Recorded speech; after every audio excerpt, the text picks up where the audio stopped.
Halo, Assalamualaikum warahmatullahi wabarakatuh. Nah, ketemu dengan saya Hendras Budi Paningkat. Nah, teman-teman semuanya terkait dengan tanah terlantar. Jadi ada pertanyaan ya.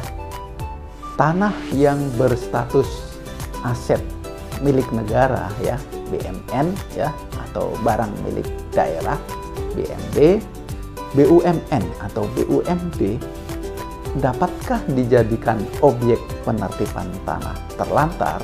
Nah, pertanyaannya seperti itu.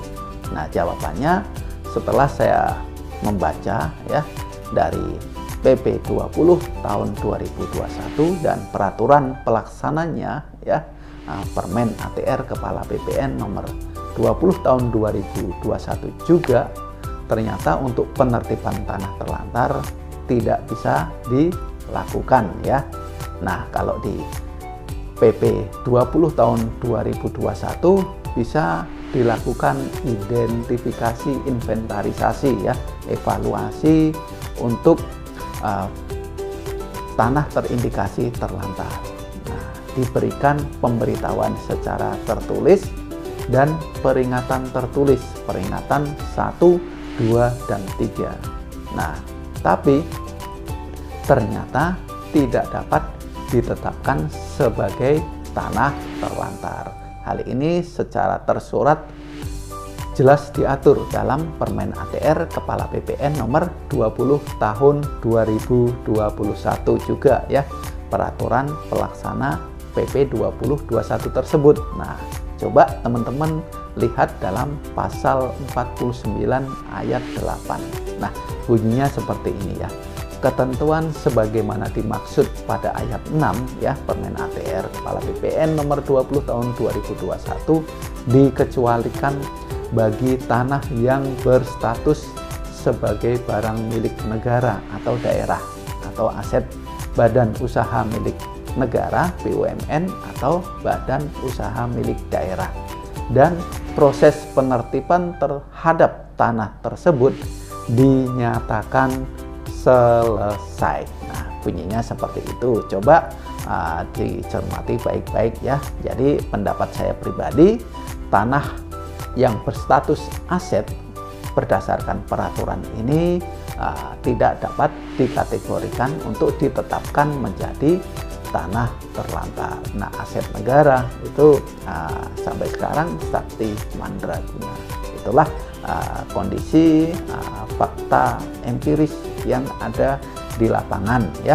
Mudah-mudahan dengan adanya perkembangan kemajuan zaman ya, dinamika pembangunan ya, kebutuhan tanah yang semakin meningkat dan banyaknya sengketa-sengketa atau konflik agraria yang melibatkan tanah-tanah milik negara, BUMN ya, tanah-tanah perkebunan ya, tersebut makin lama ada solusi penyelesaian masalahnya, ada alternatifnya.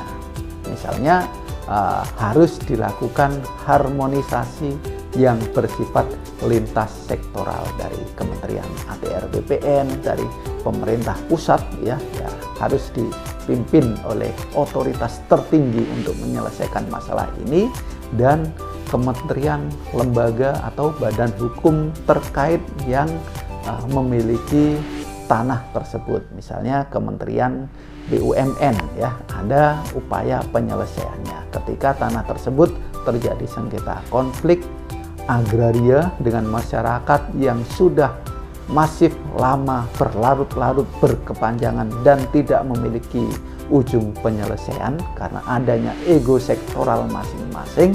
Nah, ini bisa segera dilakukan upaya penyelesaian yang lebih adil ya, karena pada prinsipnya tanah itu diatur oleh negara, hak menguasai negara terhadap bidang tanah itu bertujuan untuk memberikan kesejahteraan ya, untuk sebesar-besar kemakmuran rakyat.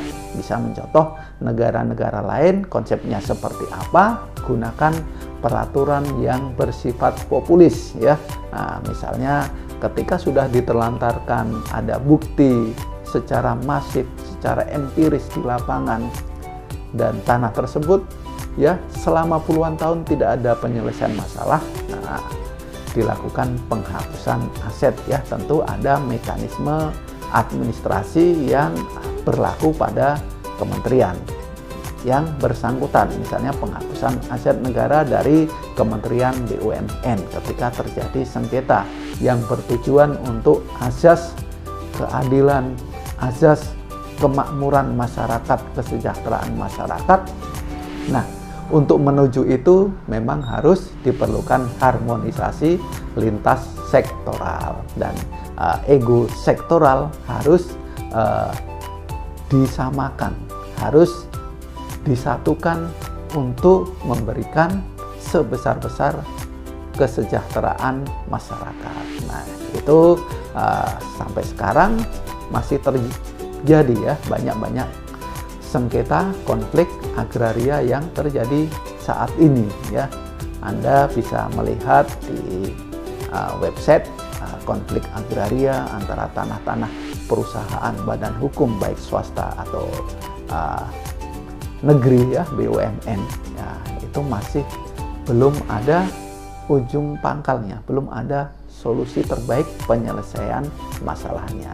Padahal kita menginginkan tidak ada sengketa konflik agraria yang berkepanjangan, sehingga dapat memberikan penyelesaian yang adil kepada masyarakat ataupun kepada pihak BUMN atau pihak yang memiliki aset tersebut. Nah, itu hasil dari saya mencoba membaca dalam PP 20 tahun 2021 dan Permen ATR Kepala BPN nomor 20 tahun 2021 juga. Terima kasih, tetap semangat. Semoga informasi ini bisa bermanfaat ya. Disclaimer, mudah-mudahan ada peraturan baru yang sudah memberikan informasi yang lebih detail ya. Jangan lupa like, comment, share, and subscribe ya. Saya Hendras Budi Paningkat. Terima kasih. Assalamualaikum warahmatullahi wabarakatuh.